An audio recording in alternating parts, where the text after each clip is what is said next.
Queridos amigos, en esta mañana vamos a leer un versículo hermosísimo, en mi opinión, de la epístola a los Hebreos, Hebreos capítulo 4, y vamos a leer el versículo número 16.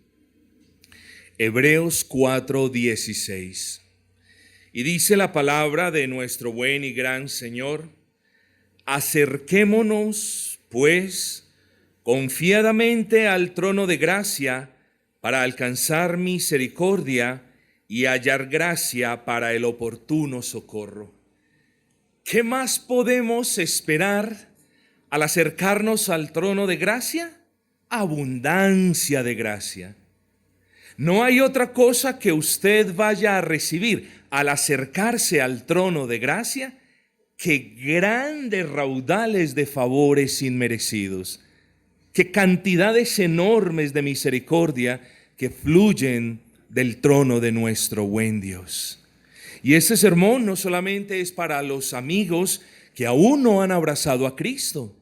Este sermón es también para aquellos hermanos quienes han sujetado sus vidas al señorío de Cristo y lo han reconocido y abrazado como Dios, Salvador, Rey y Señor.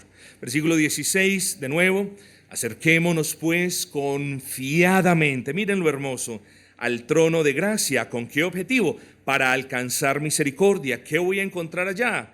Hallar gracia para el oportuno socorro. El título que nosotros tenemos para el sermón en esta mañana es sencillo: que el pecador se acerque a Dios. Que el pecador que no ha confiado en Cristo se acerque a Dios confiado en Cristo.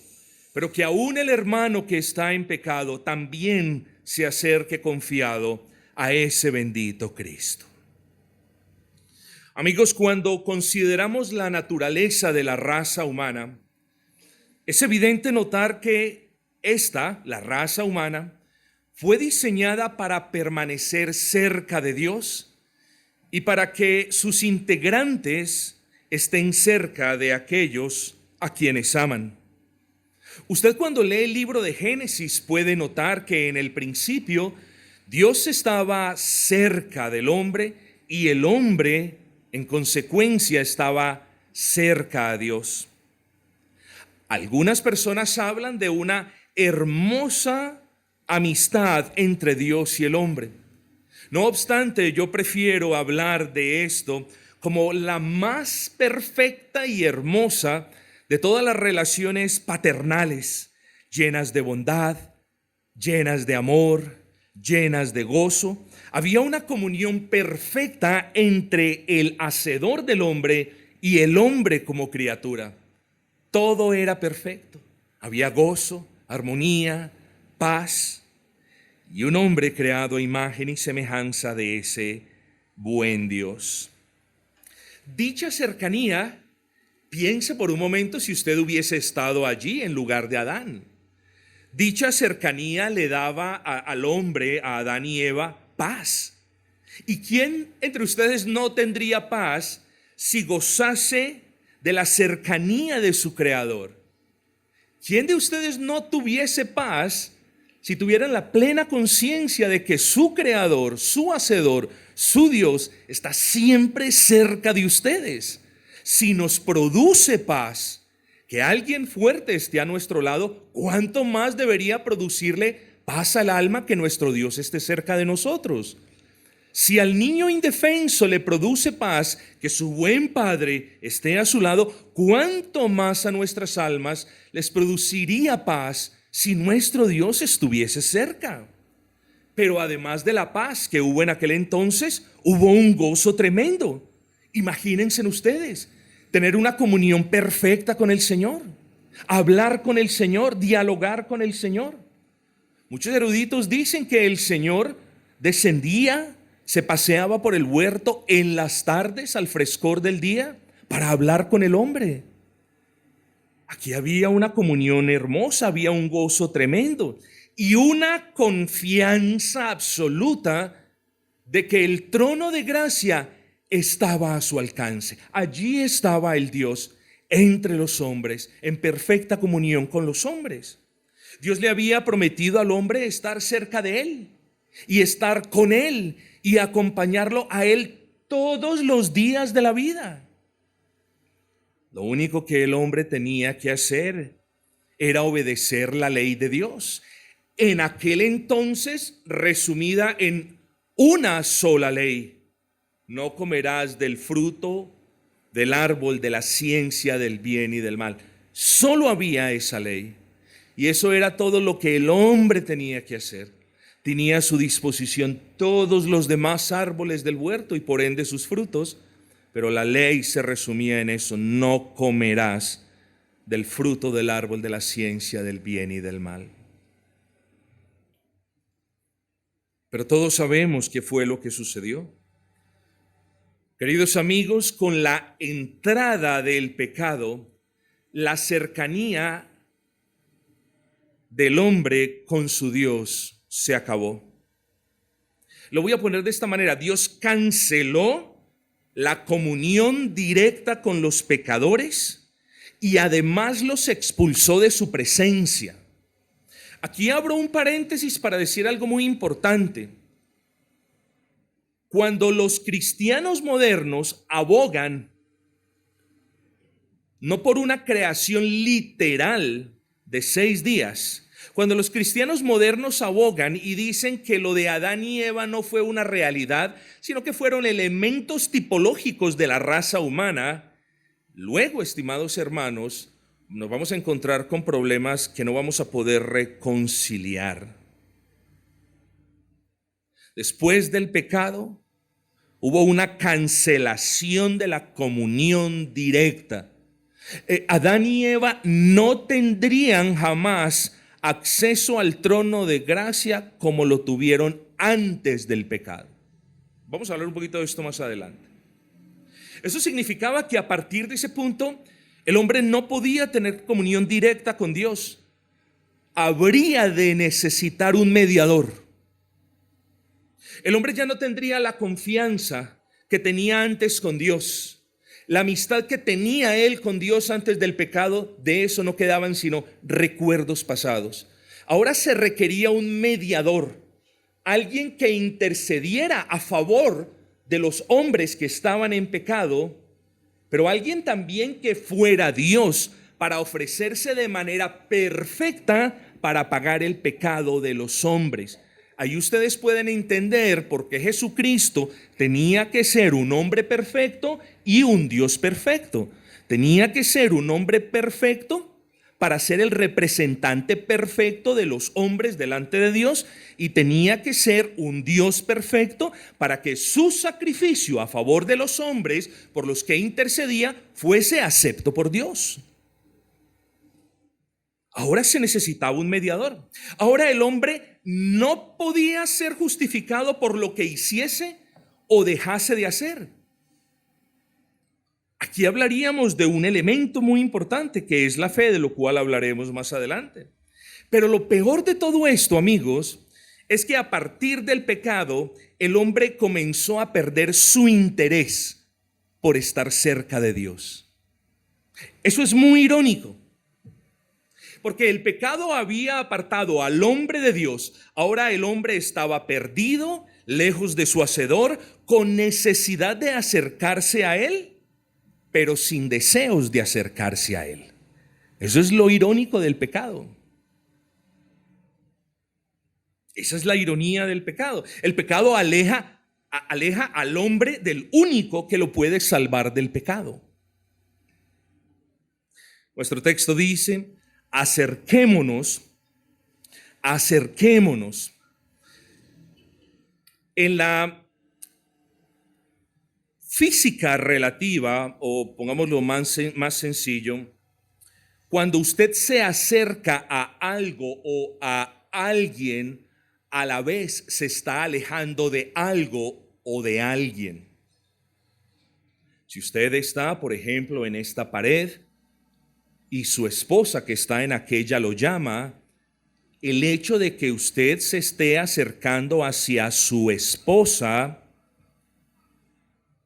también indica que usted se está alejando, por ejemplo, del amigo con el que estaba hablando. Hay variaciones, pero vamos a ponerlo de esa manera sencilla para que lo comprendamos. Entonces, el acercarse a algo o a alguien implica que usted se está alejando de algo o de alguien. Guarden ese concepto en la mente, que de nuevo ahora lo vamos a retomar. La pregunta es, ¿será posible que alguien apartado de Dios se acerque a Dios? Y la respuesta es sí. Eso es lo que dice la Escritura. Santiago 4:8 nos recuerda esto de manera fehaciente. Acercaos a Dios y Él se acercará a vosotros. Vamos a considerar qué es eso de acercarse. Es la primera palabra que tenemos en el versículo 16. Acerquémonos. ¿Qué es eso de acercarse? En el sentido evangelístico de la palabra, y aquí les pido de nuevo que traigan a sus mentes lo que les expliqué ahora, de que acercarse implica a su vez un alejamiento de algo. En el sentido evangelístico de la palabra, el llamado a acercarse que Dios hace se debe entender de la siguiente manera: arrepiéntase. Ojo, acerquémonos pues. Es decir, vengamos a ese trono de gracia en un estado de arrepentimiento. Y a la pregunta ¿por qué? De nuevo invoco el ejemplo de ahora. Porque si Dios lo está llamando a usted a que se acerque a Él, uno, es porque quizás usted no está cerca de Él. Dos, es porque quizás usted está más cerca del pecado que de Él. Luego, mis amados, para acercarse a Dios hay que abandonar el pecado. Sí, es cierto, sabemos que solo lo podemos hacer por el poder y por la gracia de nuestro Señor, pero no se nos debe olvidar que si vamos a responder a ese llamado de acercarnos a Dios, nos debemos acercar precisamente abandonando el pecado. Y esto solo lo podremos hacer si Dios ha obrado en nosotros. Por lo que si usted escucha hoy el llamado de Dios a acercarse a Él y usted se acerca a Él, bueno, esa es una marca indeleble de que Dios ha obrado en usted. Porque el arrepentimiento es la marca más clara de que Dios está obrando en usted. El pecador va hacia la muerte, amando el pecado, practicando el pecado, deleitándose en el pecado. Y cuando un pecador, por la gracia de Dios, le da la espalda al pecado para mirar a Cristo con fe, ahí es cuando decimos que va en busca de la salvación y que ciertísimamente va a encontrar la salvación. Ese llamado que Dios hace de acérquense denota un cambio de mente, y eso usted lo debe entender. Porque muchas personas intentan acercarse en un estado no arrepentido. Muchas personas intentan acercarse con otros elementos con los que nadie se puede acercar a Dios. Y esas personas hasta el día de hoy no han encontrado paz con Dios y no están cerca de Dios. ¿Por qué? Porque han intentado acercarse sin abandonar sus pecados. Porque han intentado acercarse sin haber creído plenamente en el Señor Jesucristo. Así que a este cambio de mente y de voluntad se le conoce como arrepentimiento. Arrepentimiento no es otra cosa que una gracia de Dios por la cual el pecador arrepentido no piensa del pecado como algo delicioso, sino como algo que destroza, que arruina, que ofende a Dios y que empobrece al alma. Mientras usted no piense del pecado de esta manera, usted no se podrá acercar a Dios. Usted no se podrá acercar a Dios pensando en el pecado como algo delicioso. Usted no se podrá acercar a Dios teniendo el pecado como algo rico. Usted no se puede acercar a Dios si usted también quiere conservar algo del pecado. No, mis amados hermanos. Tenemos que botar ese pecado y eso solamente lo podemos hacer si el Señor nos bendice. Además, hermanos, el arrepentimiento es una gracia de Dios por la cual el pecador arrepentido, como lo dijimos, le da la espalda al pecado para mirar a Cristo en fe. Luego ese llamado de Hebreos 4:16 de acercarnos confiadamente al trono de gracia, usted lo puede entender de esta manera. Dele la espalda al pecado de manera arrepentida y acérquese entonces.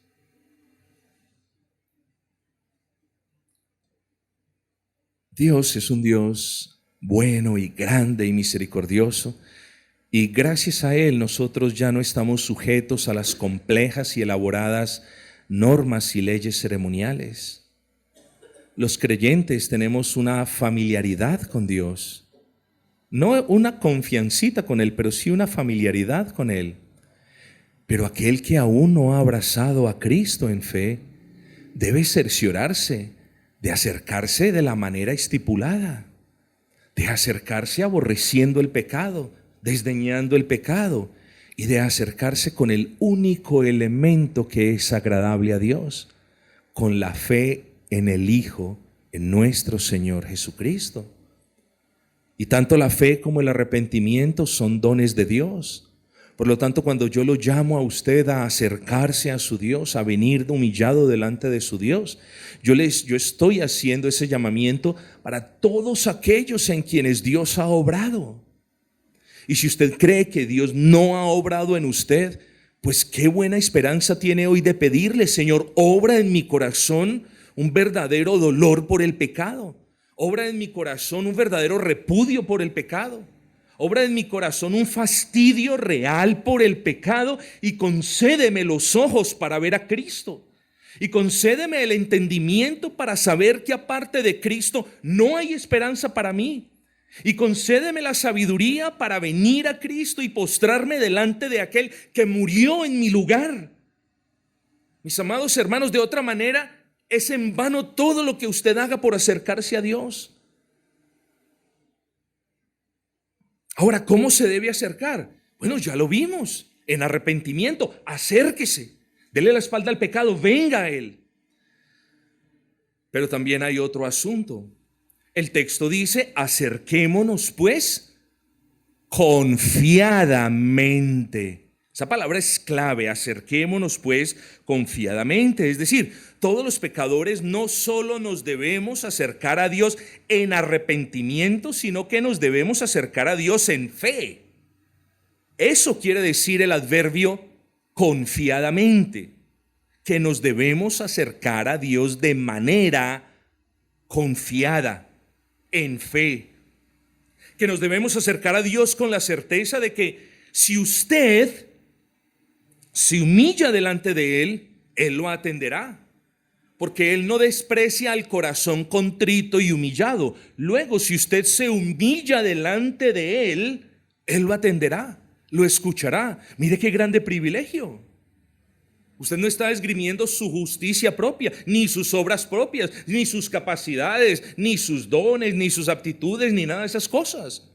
Usted se está humillando delante de Dios. Porque nosotros los pecadores no tenemos otra postura para venir al Señor aparte de esa postura de humillación, hermanos. ¿Quiénes nos creemos nosotros? Incluso los creyentes. Estamos delante de un Dios grande y bueno que es santo, y nosotros no somos ni grandes, ni buenos, ni santos.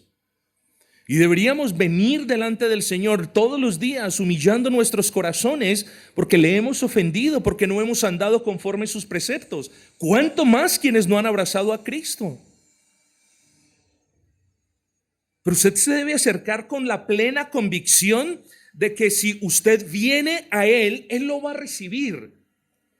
No hay posibilidad alguna de que Él le posponga su acercamiento para otro día cuando usted viene humillado, necesitado y deseoso de acercarse a Él. No hay posibilidad de que Él le diga: cita cancelada mañana. No hay posibilidad de que Él le diga, devuélvase, devuélvase. No, no, no, su ropa no está bien. No hay posibilidad de que el Señor rompa su corazón y lo desanime. Por el contrario, hermanos, aquí estamos viendo ese ánimo, ese deseo que Dios tiene de que todos los pecadores vengamos a Él arrepentidos y en fe. Así que eso tenemos que traer. Tenemos que traer la fe que Él nos ha dado. Tenemos que traer esa convicción de que en Cristo nuestro Padre va a perdonar nuestras transgresiones y va a cubrir la multitud de las faltas y de las culpas.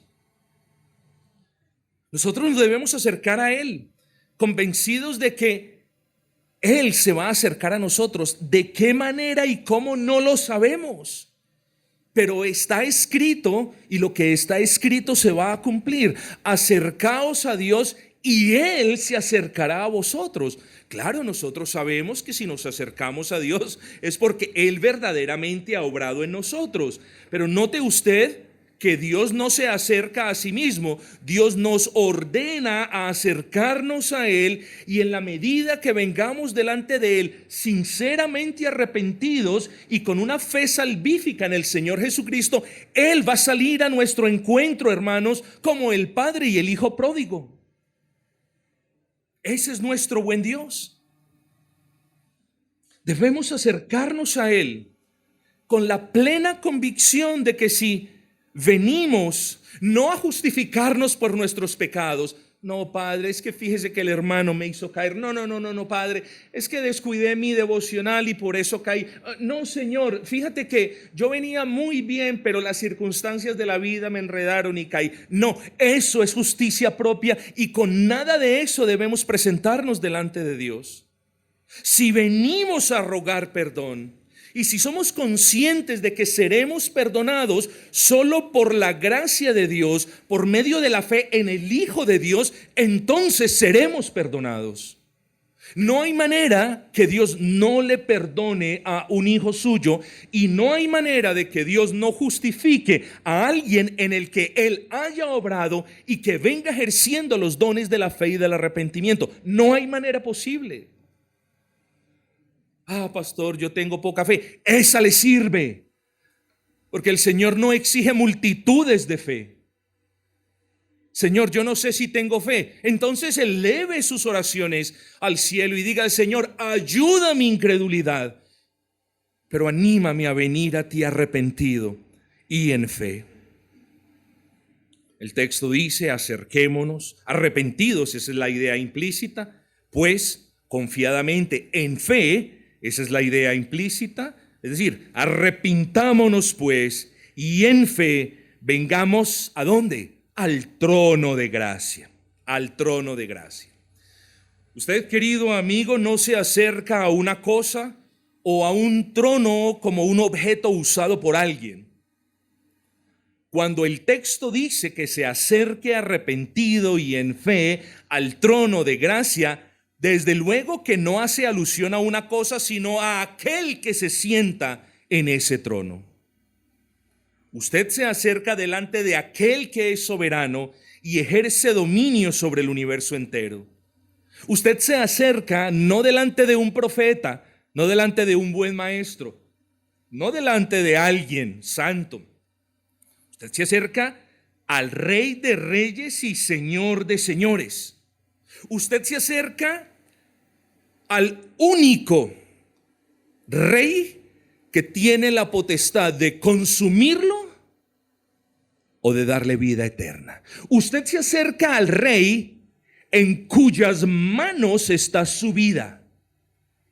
Ese Rey al que usted se acerca, al trono de gracia, es el Rey que sustenta su vida. Es el Rey que aún no lo ha querido consumir por su misericordia.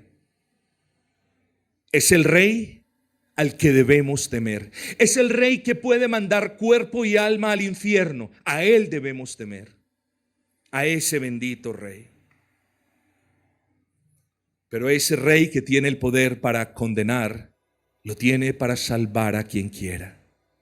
Y ese Rey es el que dice, acércate pues confiadamente a mí, que estoy sentado en el trono de gracia. Porque ese llamado lo puede interpretar usted de esa manera. Porque ese llamado que yo le hago hoy no es para condenarlo, no es para matarlo, no es para acabarlo. Ese llamado que yo le hago hoy es para limpiar las heridas de tu pecado. Ese llamado que yo te hago hoy es para cambiar su miseria en baile. Es para borrar la multitud de sus culpas. Y últimamente, hermanos, debemos entender que ese llamado a acercarnos a Dios es para reconciliarse con nosotros. Este llamado es muy similar al de Isaías 1. Cuando Dios dice por medio del profeta Isaías: venid pues y estemos a cuenta. Si vuestros pecados fueren como la grana, como la nieve serán emblanquecidos. Y si fueren rojos y escandalosos como el carmesí, vendrán a ser como blanca lana. Pero luego dice: si quisiereis y oyereis, tendréis el bien de la tierra. Mas si no quisiereis estar a cuentas conmigo, esas son mis palabras, seréis consumidos a espada.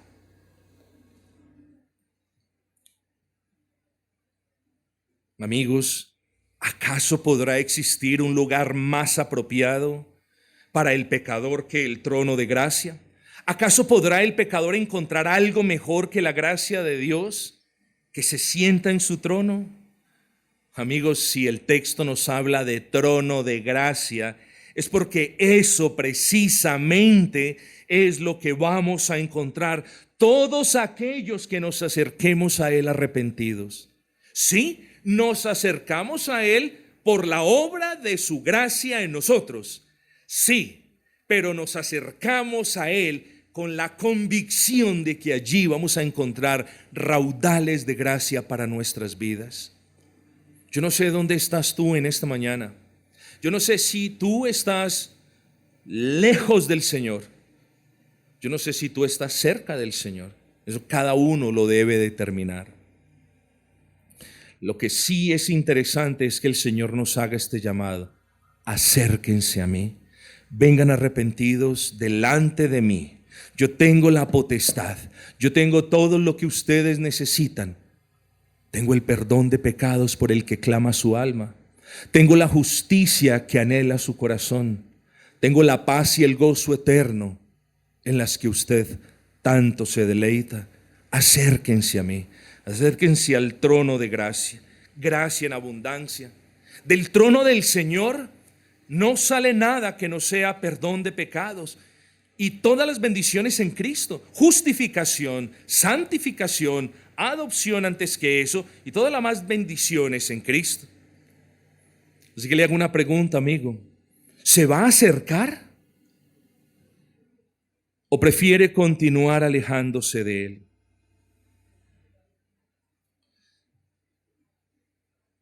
Yo supongo que todos aquí quieren acercarse a Dios. Lo supongo. No importa el estado en el que usted se encuentre. Pero quiero hablar de esas dos cosas de las que, habiendo hablado con anterioridad, considero prudente repetirlas.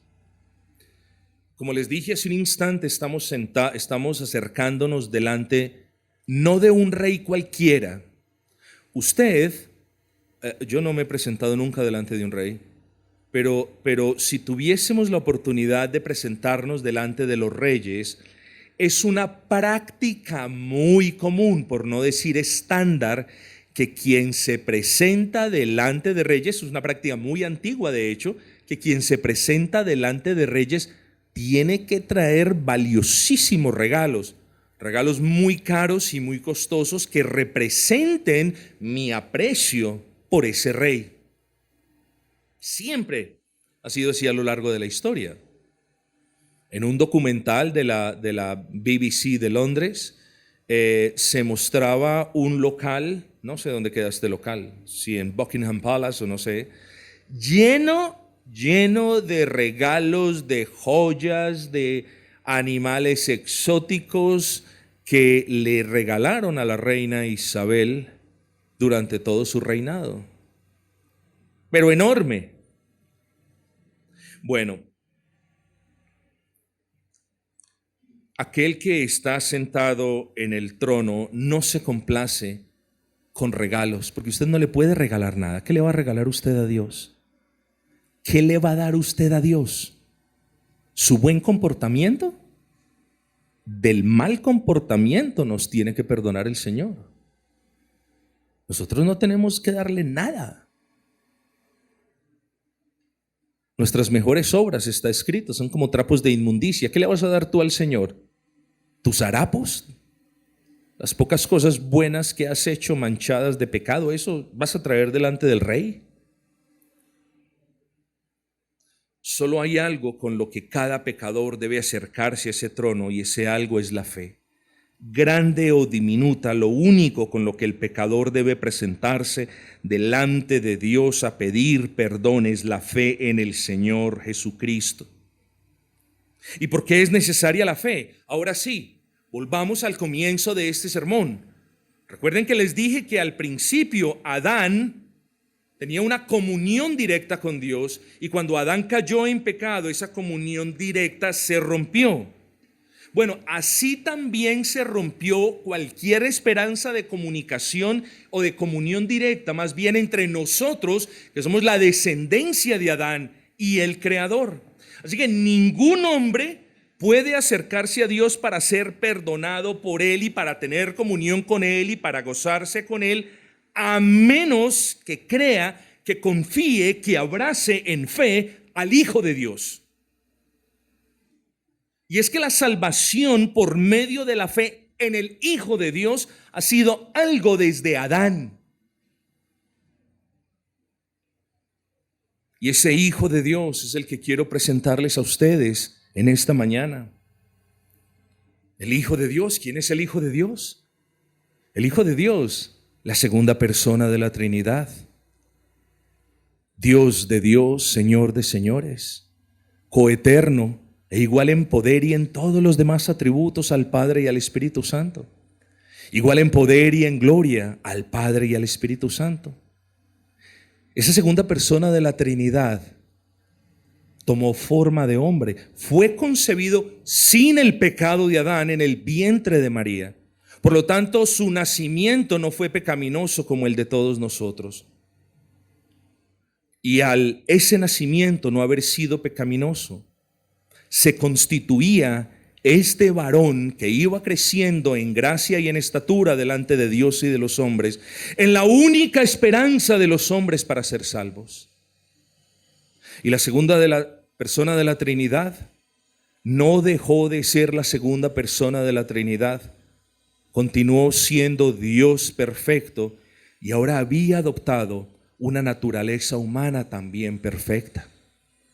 Y esa naturaleza humana tenía que continuar siendo humana, y hasta hoy y por siempre continuará siendo humana, porque un humano tenía que sentir el dolor del infierno y la condenación en representación de todos los que creyeran en él. Un ángel no podría hacer esto, pero un humano sí. El problema es que ningún humano lo puede hacer porque todos somos pecadores, pero estamos hablando de que Cristo es hombre perfecto y Dios perfecto. Nunca pecó, obedeció la ley del Padre. Siempre fue ejemplo de obediencia en todo, de todas las virtudes, santo en gran manera. Por lo que la única esperanza que tenemos usted y yo de ser perdonados al acercarnos a ese trono de gracia es que creamos que ese Dios perfecto y hombre perfecto que es Jesucristo murió por sus pecados. En el instante en el que de verdad Dios obre en usted y usted le coja fastidio a su pecado, y en el instante en el que usted le coja fastidio a su pecado, va a descubrir algo, que no solamente toma fastidio por el pecado, sino que va a sentir una gran necesidad de Cristo. Y lo uno es arrepentimiento y lo otro es fe. Y cuando usted viene arrepentido y creyendo en la persona de Cristo, creyendo que ese Cristo murió por usted aunque usted no lo merezca, y derramó su sangre para cubrir sus culpas, aunque usted no lo merezca. Y que sufrió en el Calvario el sufrimiento que usted sí merecía. Cuando usted crea eso, y cuando usted crea que Él murió por usted y que Él resucitó por usted, en el instante en el que lo crea, Dios le va a perdonar, porque eso es lo que dice la palabra. Acérquese pues arrepentido y creyendo en ese Cristo, y allí a la sombra de ese gran trono encontrará paz para con Dios y reconciliación y vida eterna. No hay paz en otro lugar. Solo hay paz delante del trono de gracia, humillados delante del Rey de Reyes y Señor de señores. Dice el texto: acerquémonos pues confiadamente al trono de gracia para alcanzar misericordia y hallar gracia para el oportuno socorro. Acérquese. Acérquese con la certeza de que Él no lo va a rechazar. Salmo 51, 17. Acérquese con la certeza de que si usted se acerca a Él, Él se acercará a usted. Santiago 4, 8. Acérquese con la certeza de que todo aquel que confiesa su pecado alcanzará misericordia. Proverbios 28, 13. Acérquese. Mire su lejanía de Dios. Mire cuán tiernamente lo está llamando hoy el Señor a que se acerque a Él. Venga pues delante de Él, porque Él no lo llama para castigarlo. Dios no llama para castigar. Cuando Dios lo ha de castigar, usted lo castiga donde esté. Hoy Dios lo llama para salvarlo. Acérquese a Él en arrepentimiento y en fe, y deleítese con los raudales de gracia que fluyen de su trono.